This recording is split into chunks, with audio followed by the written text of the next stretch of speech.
Okay. Hello guys, good evening po.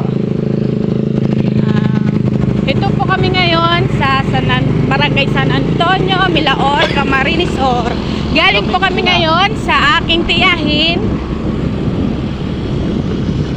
para maghanap ng kamote.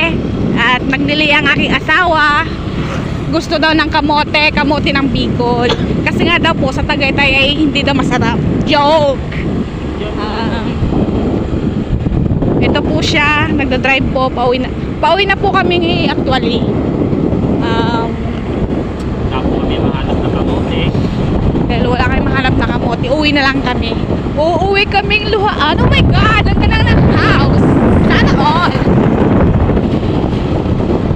Oh, ang bilis naman ni Tatang. Matanda na yon. Oh my God. Uy, dandahan!